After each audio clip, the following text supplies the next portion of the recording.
This is Daquan here, and we're back with another creepypasta. Now, I know it's been a while since I did one, since I last did The Butcher and created another one, but I assure you right now, the wait was well worth it. Now, this creepypasta is about the apocalypse. It has some biblical,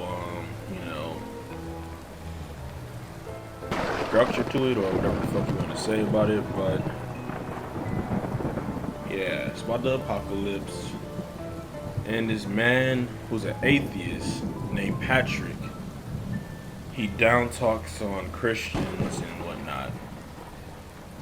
And the revelations happens. Jesus come back for the second time. And Patrick and his friends get sent to hell. Now, I can't tell you too much, or the story will be ruined. And I cannot have that happen. But now that it's nighttime, where your fear is the highest, sit back, relax, eat your popcorn, and drink your Coke, or whatever the hell you're snacking on, and enjoy the story.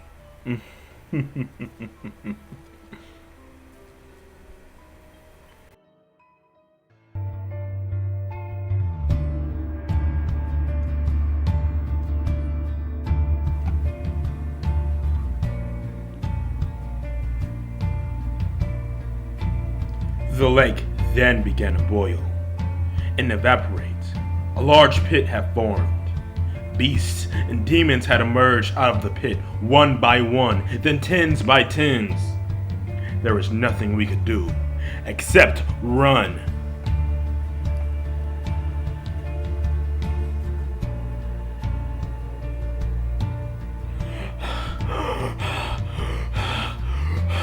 Come on! They're right behind us! Keep going! Sam, no! Patrick, come on, it's too late for her! Shit! Come on, guys, they're getting closer! We're almost there! We made it!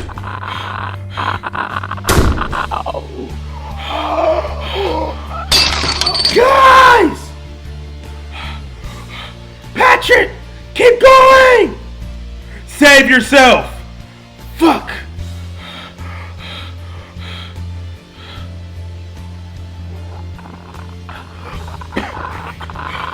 Where's my journal? There it is. This is the end for my life, so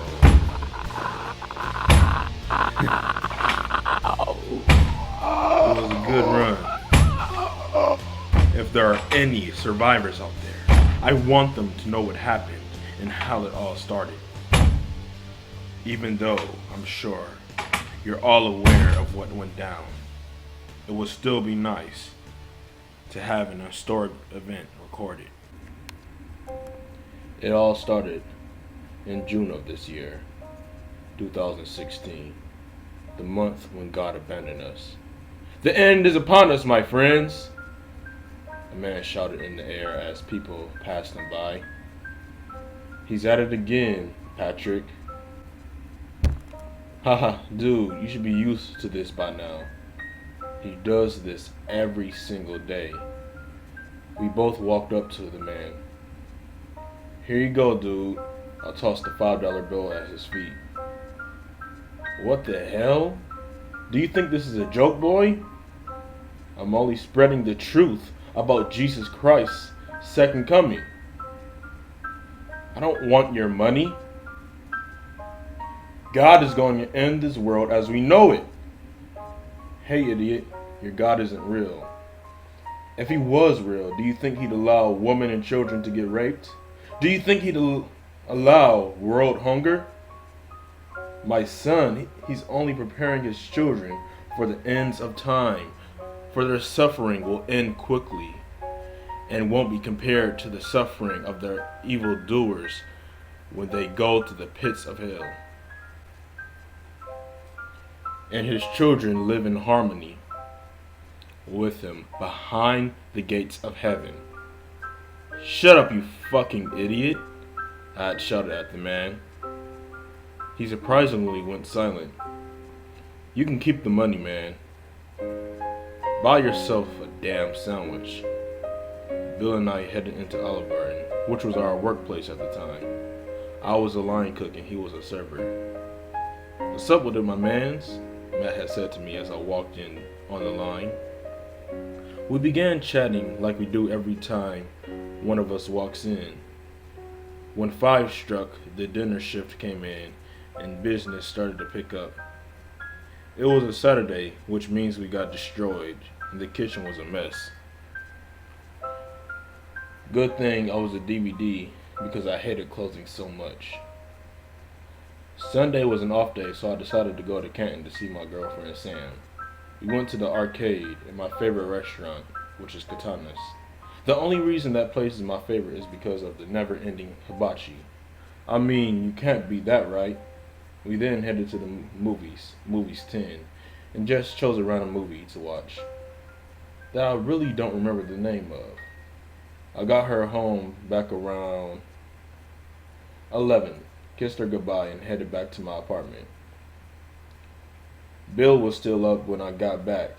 The news was on.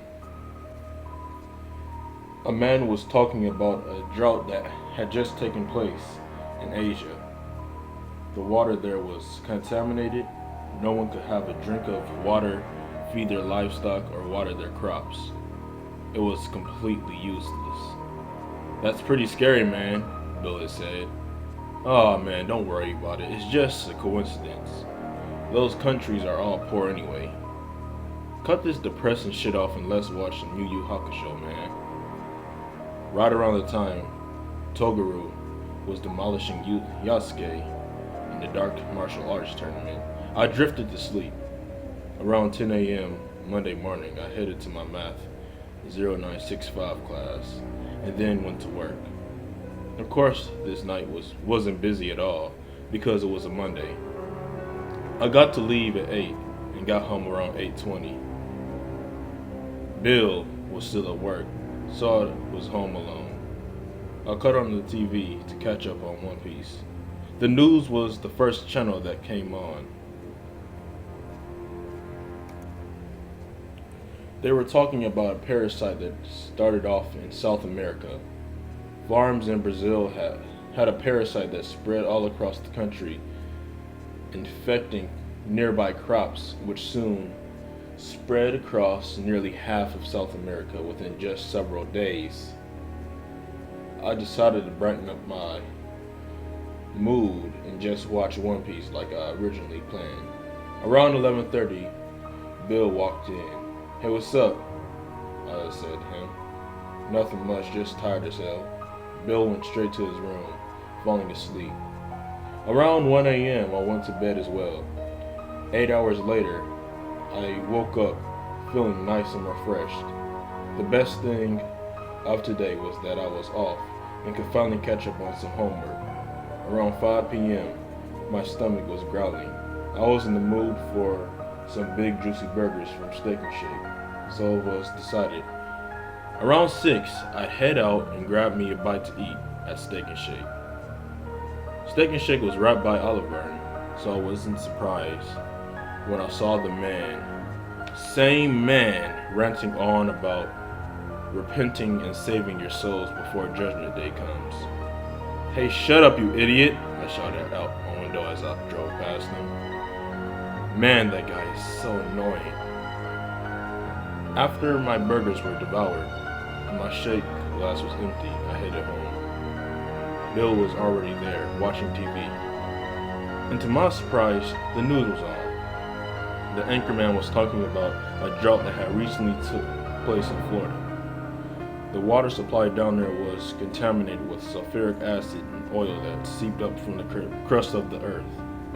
People on the TV were everywhere, crowding grocery stores and Walmart for fresh water to drink.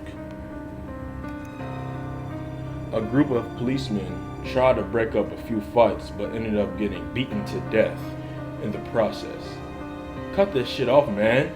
I snatched the remote from his hand and changed the channel to Cartoon Network to ease the mood. This didn't help at all though, because neither of us uttered a single word. Before I knew it, I fell asleep on the couch and woke back up to nothing but darkness. I just stared at the ceiling, lost in thought, thinking about the horrifying change of events happening all over the world. I just couldn't go back to sleep, so I just stayed up, not doing nothing at all. When 5:30 rolled in, I got ready for school. Around 4, I rode to work. The crazed man who screamed about the second coming of Jesus that was supposedly to happen very soon was already in his usual spot. I paid him no attention though, because I was just too exhausted from running on only 4 hours of sleep. I got off around 12 a.m. and got home at 12:30. As soon as I walked in, I crashed on my bed and drifted into a deep sleep. A few weeks had passed and everything seemed like it was all going back to normal. That is, until the horrifying plague somehow drifted to my city. The parasite from South America spread it all the way to the border and all through the southern states of the U.S., which eventually ended up here. Farms couldn't produce food for anyone. People were rioting in the streets and at shopping markets, demanding more food. It was complete chaos around the U.S. Oligarchy closed down and I had no money coming in, neither did my friend. All I did then was go around the plaza begging people for a job, but unfortunately, I got turned down every single time. On this one particular day, which I remember as clear as ice, I was going around on my 5th time for begging for a job. The man who shouted about the world ending was acting a bit more frantic than usual. His shouts were louder than they usually were. "Repent now, my brothers and sisters, please, before it's too late. I beg of you." Tears were streaming down his face as he screamed at the top of his lungs. I was so angry and agitated at the fact that I couldn't find a job, at the fact I would be homeless within a month, at the fact that the world was in a complete shithole. I just snapped and began beating the man. "Your God isn't real, you fucking idiot. What the fuck don't you understand?" His blood began to spray all over my clothing, staining my knuckles with every blow. "Please, my brother, stop the madness before it's too late. It's never too late to ask for forgiveness until Judgment Day. If God comes and you haven't given your life and soul to him, you'll be dragged to hell. I'm sorry, old man, but I just don't give a shit." Out of nowhere, loud trumpets began to play. I looked up in the sky and saw clouds moving at a rapid rate, looking as if they were splitting apart. The sky itself had begun to open. Behind it emerged beautiful white horses and over a dozen large men with angel-like wings protruding from their backs. I could not do anything but just look in complete shock and awe. People were running and screaming everywhere. I felt a touch from my shoulder. It was the man, but he looked different. His clothes weren't tattered. He wore fine white garments with golden stitchings. His hair was a bright shade of white, and his skin was of a beautiful bronze color. He looked at me with a tear in his eye and said he was sorry. His voice was extremely deep with a sound of multitude. He drifted up into the sky toward the large man with wings. I knew it then and there. I was talking to Jesus Christ, and all of what people had told me was true. Heaven and God was real. An even more horrifying thought drifted through my head. I was going to hell to suffer for eternity and suffer in excruciating pain. The sound of people screaming snapped me back into reality. People were naked, floating into the sky towards the bright light. There was thousands, no tens of thousands, just floating with no explainable way. When they all vanished, the sky closed back up and everything was silent. We all just stared at each other, not knowing what to say or do. All of a sudden, the earth began to shake violently. The sound of cracking rock came from the ground, and a large crevice appeared. Steam and the horrid stench of death and burning sulfur came from the hole. A hand smacked onto the surface of the earth. It was charred and black with jagged razor-sharp claws. The arm began to pull up itself, revealing a distorted figure with black skin. We all stared at it in silence as it stared back at us and let out the most horrifying, ear-splitting screech ever. Everyone screamed in terror and ran away as the thing chased us, followed by hundreds of the other creatures from that pit in the earth. They all looked different. Some were tall, skinny, muscular, or fat, while others were short, thorny, scaly, and furry. One of the creatures grabbed a running victim and pulled him down into the pit. The man was screaming and crying, begging to be let go, but I could tell there will be no more mercy, only pain and misery as these last days go by. I was running for what it seemed like eternity until I finally reached my car and drove home. Cars were crashing through the guardrails and into each other. It took almost an hour until I reached my apartment. Flying into my room, Bill was already there, looking freaked out and shaking. "Patrick, you're still alive?" "Yes, man." Nothing but silence filled the room until Bill had spoken up. "What are we gonna do, man?" I don't know, Bill. There's nothing we can do. It's too late. We're completely fucked. We just decided to stay in our room until a sign came, or something. Several days have passed. Over those days, I kept trying to get into contact with my family and friends, but most importantly, my girlfriend Sam. But the lines were down, so I couldn't get in touch with anyone. We started running out of food because we barely do any grocery shopping. Bill and I decided to go out and find food. When we walked out of the apartment, it was surprisingly silent. I unlocked my car door and drove slowly down the street towards Acme. Windows were shattered and carts were thrown all over the place. We got out of the car and walked in. There was barely any food or water left. We got lucky, though, and found a few bottles of water that I put in the book bag I saw. And we got a few canned goods as well, enough to last a week if we rationed it off properly. Bill had picked up a bottle of Ciroc and began joking around, acting as if he were drunk, dancing around. He had made a mistake and dropped the bottle, which caused a loud crashing noise. Apparently this disturbed something lurking in the store.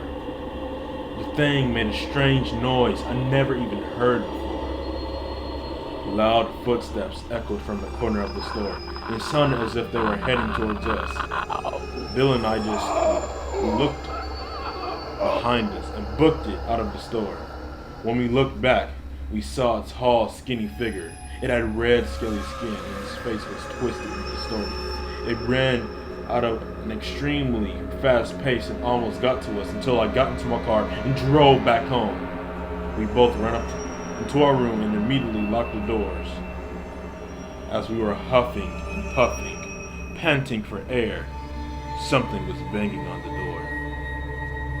We just stared at each other in complete terror until whatever it was talked.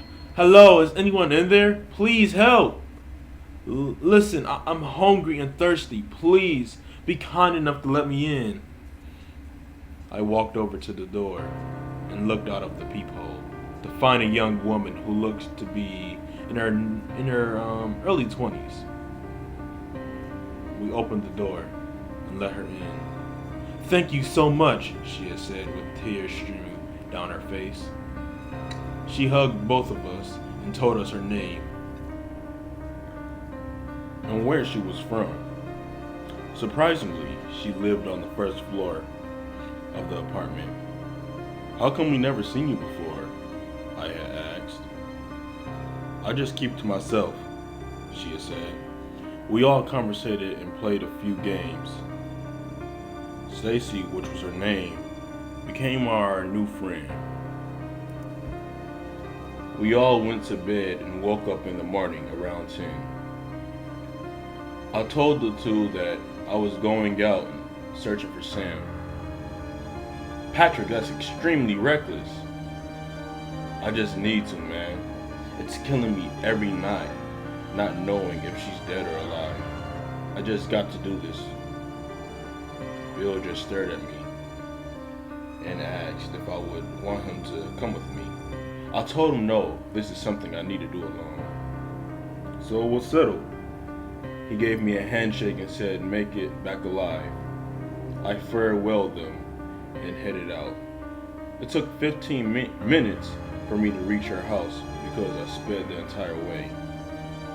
When I arrived, everything was in eerie silence.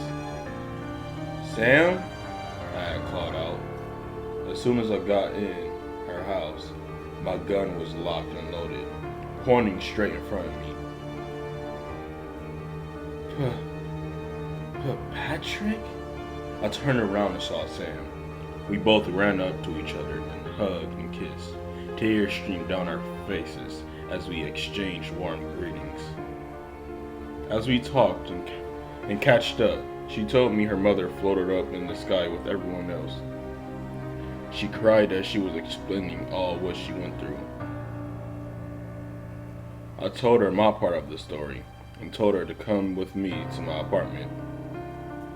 We got there within 15 minutes. The other two in our group were excited to see us. We drank a few shots of Ciroc and Henny and then went to bed. When we awoke, we just discussed the plan for the day. We're going to run out of food soon, guys, so we should head out and search for more, I had told them. We all agreed and headed out to Save a Lot. There was barely anything there except for a few bags of potatoes and canned goods.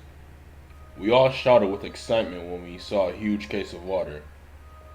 All of a sudden, the sound of a can rolling on the floor came from the back.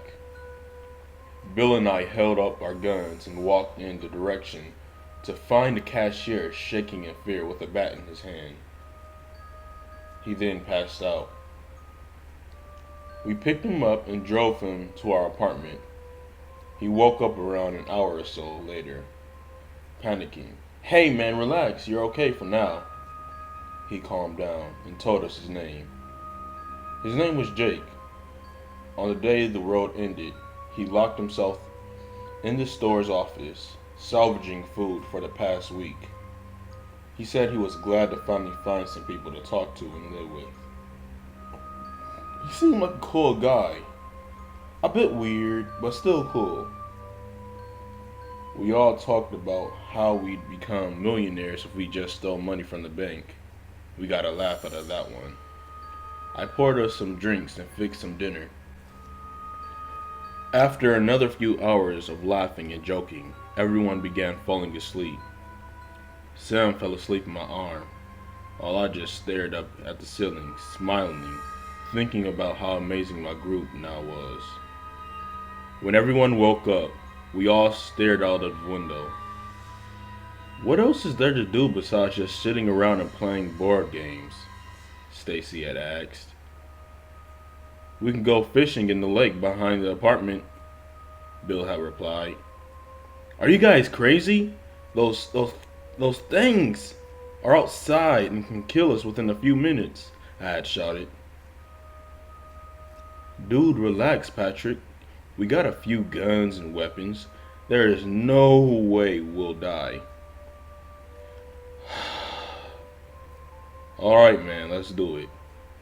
We got our fishing gear from the pantry closet and headed out back to the lake.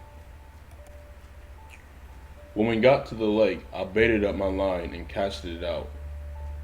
I got a bite within a few minutes and reeled in a catfish. Looks like we'll be eating good tonight, guys. I then caught Stacy staring at me. Hey, what's wrong? She didn't reply. Instead, she just glared at me with a sinister look. I got mad and cussed her out. What the fuck is your problem, bitch? She began laughing, a sickening cackle. I ran up to her and yoked her up. Tell me what the fuck you think is funny. The others pulled me off of her. Calm down, Pat. Stacy then began twitching and growing in height. Her skin turned red and scaly. She wasn't human at all. She was the beast we saw at Acme. Stacy, or it, let out a loud screech.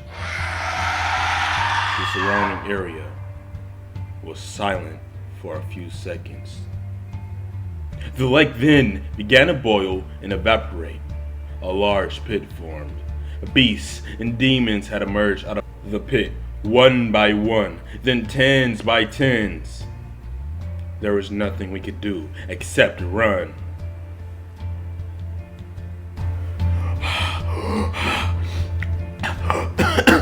They're right behind us!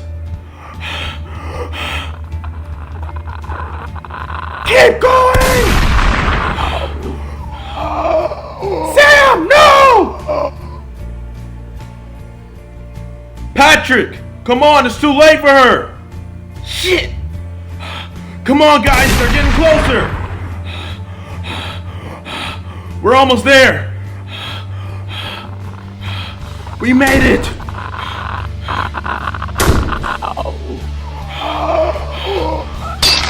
Guys!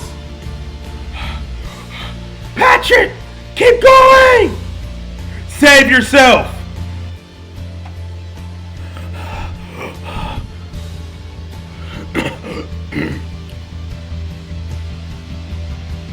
And that is how I ended up here in my room with the door locked behind me. There is nothing I could do anymore except await my fate of being dragged to hell. So long, everyone. But please learn from my mistakes. Follow God's orders, for He does exist, and He is a mighty. There is hope for the new world that'll be formed out of this one. So please take this warning serious. It's too late for anyone who is living right now. For God has abandoned us.